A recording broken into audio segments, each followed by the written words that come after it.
Good morning friends. இன்னைக்கு ஒரு டேஸ்டியான இன்னும் வேணும் வேணும்னு சொல்லக்கூடிய குல்ஃபி தான் பார்க்க போகிறோம். செஞ்ச உடனே ஒன்றா காலி ஆயிடுச்சு ஃப்ரெண்ட்ஸ். அந்த அளவுக்கு செம்ம டேஸ்டியாக இருந்துச்சு. கண்டிப்பாக ட்ரை பண்ணி பாருங்க. அவ்வளோ டேஸ்ட்டாக இருந்துச்சு.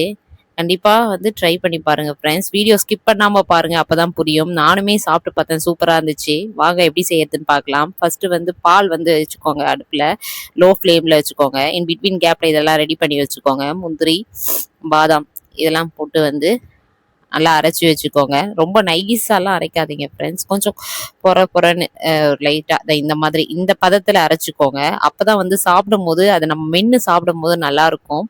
ஸோ இந்த மாதிரி அரைச்சிக்கோங்க. ரொம்ப நைஸாலாம் வேண்டாம். நெக்ஸ்ட் சர்க்கரை எவ்வளோ வேணுமோ அவ்வளோ ஆட் பண்ணிக்கோங்க.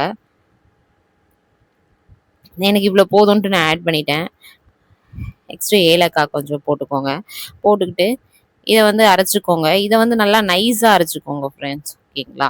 இது எப்படி இருந்தாலும் அது நம்ம பாலில் போடும்போது கரைஞ்சிரும். ஓகேங்களா? நம்ம அதிகமாக எப்படி இருந்தாலும் கரைஞ்சிரும். ஆனால் கொஞ்சம் ஏலக்காய் அதோடு மிக்ஸ் ஆகும்போது தெரியாது.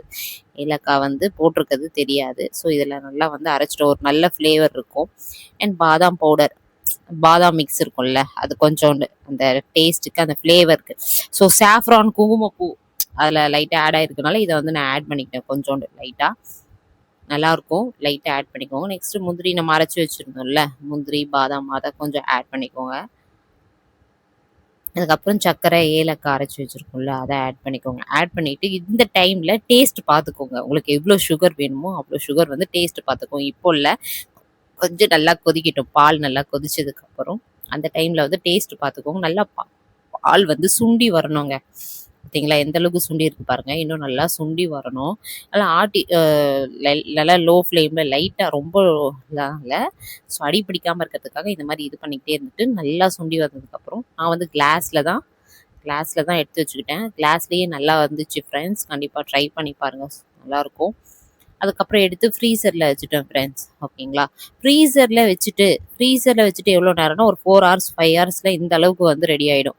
அவ்வளோதான் ஃப்ரெண்ட்ஸ். சூப்பரான டேஸ்டியான குல்ஃபி. இன்னும் வேணும்னு சொல்லுவாங்க. அந்தளவுக்கு டேஸ்டியாக இருக்கும்.